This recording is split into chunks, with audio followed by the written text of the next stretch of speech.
Bismillahirrahmanirrahim. Assalamualaikum warahmatullahi wabarakatuh. Sampai jumpa anak-anak pada pertemuan kali ini. Semoga kabarnya sehat semua ya, baik kalian ataupun orang tua kalian ya. Nah, pada pertemuan ini materi pendidikan agama Islam kita akan melanjutkannya di bagian bab 8, yaitu aku senang bisa berakhlak terpuji. Nah, adapun materinya diantaranya gaya hidup bersih, gaya hidup rapi, gaya hidup teratur. Jadi di bab 8 itu ada 3 bagian yang akan dipelajari. Pertama, gaya hidup bersih, gaya hidup rapi, gaya hidup teratur. Ya, cuma 3 bagian ya. Tuh.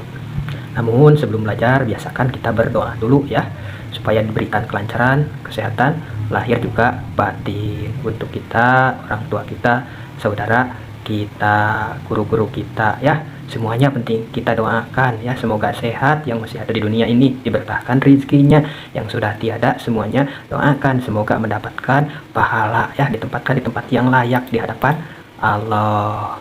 Tuh ya. Nah, anak-anak, kita sebagai umat Islam harus senantiasa menjaga kebersihan. Di antaranya menjaga kebersihan badan agar tetap sehat.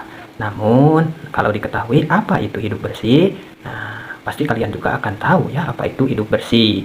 Jadi bersih artinya bebas dari kotoran. Hidup bersih artinya hidup dalam keadaan bebas dari kotoran. Menjaga kebersihan itu dimulai dari menjaga kebersihan diri sendiri dulu ya. Sebelum memperhatikan orang lain, pasti diri kita sendiri ya. Belum tentu orang lain akan menjaga kita ya, gitu, kecuali orang tua kita gitu. Nah, diantaranya ada beberapa hal yang harus dijaga kebersihannya. Apa? Badan ya, harus dibersihkan. Nah, pasti kalian ini sudah terbiasa ya, mandi 2 kali sehari. Tangan juga harus bersih ya, itu.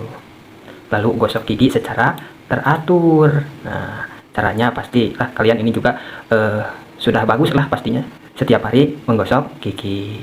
Dilakukannya setelah sarapan dan juga sebelum tidur ya. Itu utamanya kalau tidur biasanya malam hari ya. Malam hari kadang ada ya yang tidur siang setelah kalian capek melaksanakan aktivitas itu. Lalu juga potong kuku agar bersih. Nah, hal ini juga sudah kalian lakukan ya. Seperti biasa Bapak periksa kalian sudah rapi. Nah, kuku yang sudah panjang dipotong ya, itu sudah kelihatan rapi. Pasti kalian sudah melakukannya ya. Nah, itu. Jadi, kalau kuku yang panjang itu akan menjadi sumber penyakit. Kotoran-kotorannya nempel di dalam kuku itu. Lalu, keramas untuk membersihkan rambut kepala.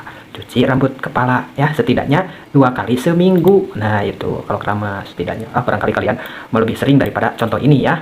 Biasa menggunakan sampo ya, sesuai dengan kondisi yang cocok bagi kalian masing-masing. Nah, kelihatannya bersih, rambutnya juga wangi. Nah, itu pasti kalian ini sudah melakukannya ya. Nah, yang penting Bapak sudah jempol buat kalian ya. Nah, lanjut membersihkan telinga juga harus dibersihkan agar sehat dan terhindar dari penyakit itu ya yang ada di badan kita sendiri. Nah, kalian sekarang kan sudah kelas 2, jangan mengandalkan orang tua, supaya kalian berperilaku mandiri ya. Selamat ya, supaya kalian mandiri, tidak mengandalkan orang tua. Yang kedua, bersih pakaian. Pakaian yang kita pakai harus bersih ya, bukan hanya mau pergi sekolah. Nah, di rumah juga harus bersih. Yang bersih itu tidak harus yang baru ya, itu. Nah, di sini ada gambarnya. Pakaian yang kotor harus dicuci. Ayo, mungkin kalian ada yang masih cucinya dibantu ibunya. Ya, kalian belajar ya, supaya jadi anak mandiri. Belajar cuci, lihat ibu lagi cuci, bagaimana cara cuci yang bagus ya, itu. Lanjut ya, bersih lingkungan. Selain kebersihan badan dan pakaian, kita juga harus menjaga kebersihan lingkungan. Apa saja yang menjadi kebersihan lingkungan? Nah, kebersihan benda-benda di sekitar pastinya. Kebersihan tempat di sekeliling ya. Nah, itu harus dibersihkan secara teratur. Nah, di sini ada contoh ini kamar ya. Anak yang rajin membersihkan kamar. Jangan bekas tidurnya bangun tidur langsung kemana ya. Mandi pun itu harus diurusin ibunya ya. Nah, kalau setelah kalian mengetahui materi ini, jadi kalian pandai menjaga kebersihan lingkungan. Utamanya kalau di sini contoh, setelah tidur rapihkan ya. Jangan disuruh-suruh mama, papa ya. Gitu. Kalian harus jadi anak yang mandiri, bersihkan lingkungan ya. Tapi Bapak juga lihat kalian sudah bagus ya. Ketika ada tugas piket tidak usah disuruh-suruh, berarti ini tandanya kalian sudah terbiasa di rumah. Nah itu terima kasih ya, kalian sudah baguslah melakukan kegiatannya, menjaga kebersihan lingkungan. Nah ini ada kebersihan lagi, kebersihan sekeliling rumah. Sekeliling rumah ini halaman rumah harus disapukan ya, dibersihkan dari sampah dan kotoran. Jangan hanya mengandalkan ayah dan ibu ya, kita juga walaupun masih kecil harus belajar, karena pembiasaan dari kecil itu akan membawa dampak ketika kita dewasa nanti. Lanjut, kebersihan lingkungan tempat tinggal. Nah kalau kalian tinggal di lingkungan masyarakat, pernahkah kalian mengikuti kerja bakti? Ya itu bagus ya. Atau yang Bapak lihat kalian itu biasa mengadakan kegiatan Jumat bersih di sekolah, ya sudah bagus ya itu kegiatan kalian, berarti kalian sudah melakukan kebersihan di lingkungan sekolah ya. Kalau sekolah, kalau ini contohnya di tempat tinggal kalian. Semoga ini juga kalian bisa melakukannya, belajar ya, apa yang mampu kalian lakukan sedikit-sedikit ya. Ada juga kebersihan tempat ibadah di musola, di masjid ya, bersihkan, rapikan supaya tidak ada kotoran. Namun hal ini juga Bapak lihat kalian sudah rajin ya, di sekolah juga ada musola, kalian sudah biasa melakukan kebersihannya ya. Nah utamanya yang seluruhnya siswa biasanya di hari Jumat ya itu. Nah ada juga kebersihan lingkungan sekolah ya, sudah tadi disampaikan ya, kegiatan Jumat bersih. Nah itu. Hidup bersih banyak sekali manfaatnya, diantaranya badan menjadi sehat, lingkungan menjadi indah, terhindar dari penyakit dan bencana. Selanjutnya disayang Allah Subhanahu wa Ta'ala dan Rasulnya. Nah di sini ada kata mutiara, kebersihan pangkal kesehatan, kebersihan sebagian dari iman. Gitu ya. Nah supaya kalian terbiasa hidup bersih. Nah yang kedua ya, bagian yang kedua. Nah jadi gaya hidup bersih yang pertama tadi masuk pada bagian akhlak terpuji, artinya akhlak yang baik. Terpuji itu akhlak yang baik, hidup bersih itu merupakan akhlak yang baik. Nah bagian kedua, gaya hidup rapi. Coba yang rapi itu bagaimana? Apa arti itu rapi? Nah, artinya pasti kalian akan jawab baik dan apik. Hidup rapi artinya hidup dengan gaya hidup yang apik. Nah, kebiasaan hidup rapi harus dimulainya dari sejak dini, artinya sejak kecil ya, sejak kecil biasakan. Utamanya kalian masuk anak yang beriman harus selalu menjaga kerapihan. Tapi Bapak juga sudah lihat kalian kalau di sekolah sudah berpakaian rapi, rambutnya juga kelihatan rapi, sudah bagus ya. Semoga bukan hanya di sekolah ya, di rumah pun kalian bisa melakukannya ya, gaya hidup rapi itu.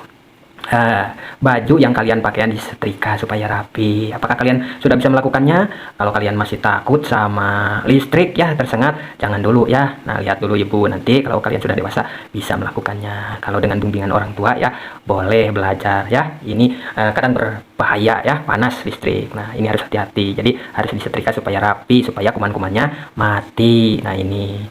Lanjut, buku dan alat sekolah ditata dengan rapi. Jangan sampai dengar waktu di sekolah, Pak, gak ada bukunya Pak mau menulis itu. Berarti kalian belum memiliki gaya hidup rapi. Buku yang mau dicatat juga misalkan hari besoknya pelajaran apa harus disediakan sama ibu atau ayah. Nah jangan, kalian kan sudah tulis jadwal pelajaran harian kalian, tata rapi ya, jangan sampai tertukar. Ingat hari apa itu ya, tuh biasakan dari kecil. Nah selain itu mainan juga harus ditata rapi, disimpan pada tempatnya ya. Itu pasti beda-beda ya, untuk anak laki-laki apa mainannya, anak perempuan pasti ya, itu simpan di tempat yang aman, rapi. Nah itu. Nah dari materi tersebut ada manfaatnya hidup rapi, pasti kalian ada yang tahu ya.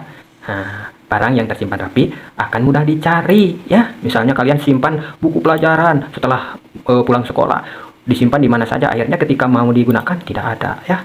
Nah, mainan juga tidak akan cepat rusak kalau disimpan pada tempat yang aman dan ditata rapi. Selanjutnya baju yang disetrika rapi enak dipakai, juga indah dipandang. Nah selanjutnya kamar dan rumah yang rapi nyaman dijadikan tempat tinggal. Kalau berantakan, wah gak enak tinggalnya juga, mau bobo juga tidak nyenyak pastinya. Nah dari penjelasan di atas, apakah kalian sudah membiasakan pola hidup seperti itu? Ya kalau belum, biasakan ya sedikit-sedikit. Nah, supaya kalian dewasa nanti terbiasa dengan hidup rapi. Makanya gaya hidup rapi ini termasuk bagian akhlak yang terpuji atau akhlak yang baik. Tuh, lanjut bagian yang ketiga, gaya hidup teratur. Nah, apakah ada yang sudah tahu apa itu teratur? Teratur artinya berturut-turut dengan tetap. Hidup teratur artinya hidup dengan kegiatan yang berturut-turut dengan tetap. Contohnya, makan sehari 3 kali dengan kebiasaan waktu yang biasa dilakukan. Itu hanya contoh ya, 3 kali. Kadang ada yang beda, tidak apa-apa ya. Nah, teratur. Kalau misalkan 2 kali, biasakan tetap 2 kali. Kalau di sini contoh 3 kali, kalau tidak dibiasakan nantinya akan berbahaya. Lalu juga olahraga setiap pagi itu teratur ya. Kalau sudah terbiasa, teratur, biasakan tetap dilakukan, belajar dan mengaji secara teratur. Nah, kalian juga contoh itu di sekolah sudah biasa kegiatan harian teratur, jadwalnya tadi mata pelajaran juga teratur. Nah, belajar tiap hari ngaji teratur, tepat waktu, jangan sampai waktu belajar digunakan untuk bermain. Sudah di kelas suka ribut, jangan sampai ya malah bertengkar, kan itu waktu belajar ya. Jangan sampai, jangan dibiasakan hal seperti itu. Waktu di masjid itu waktu kegiatan kalian untuk mengaji malah bertengkar, akhirnya Pak Ustadz mengadu kepada ayah dan ibunya, kadang-kadang sampai sama Pak Guru di sekolah. Jangan sampai ya, kalian jadi anak yang baik, anak yang teratur, memiliki akhlak yang terpuji. Kegiatan waktu belajar gunakan belajar, waktu bermain gunakan untuk bermain, waktu tidur gunakan untuk tidur ya, gunakan secara teratur. Lanjut, berangkat sekolah tepat waktu ya, tepat waktu ya, sesuai. Kalau tidak sesuai kan dihukum sama Pak Guru sama Bu Guru juga kalian ya. Kalau tidak teratur itu, maka harus teratur pukul berapa harus tiba di sekolah. Nah, itu. Lalu, tidur juga buat kalian jangan terlalu malam supaya bangun lebih awal ya, lebih awal, jangan sampai bangunnya kesiangan itu ya. Nah, dari materi tersebut pasti kalian tahu manfaat hidup teratur diantaranya ya. Tadi sudah disebutkan apa? Makan ya, olahraga, tidur, supaya membuat badan sehat. Nah, belajar mengaji secara teratur membuat kita pandai. Belajar dan mengaji teratur itu supaya pandai. Kalau kita bermalas-malasan akan ketinggalan ya sama teman-teman. Itu. Lalu hidup teratur membuat hidup kita nyaman dan tertata. Nah, itulah ya materi di bab 8. Yang 3 bab itu. Nah, yang tadi gaya hidup teratur juga bagian ketiga, termasuk akhlak yang terpuji atau akhlak yang baik. Nah, rupanya itu materi. Aku senang bisa berakhlak terpuji di bab 8 Pendidikan Agama Islam kelas 2. Semoga bermanfaat ya. Subnya gaya hidup bersih, hidup rapi, hidup teratur ya. Sampai jumpa di pekan yang akan datang. Assalamualaikum warahmatullahi wabarakatuh.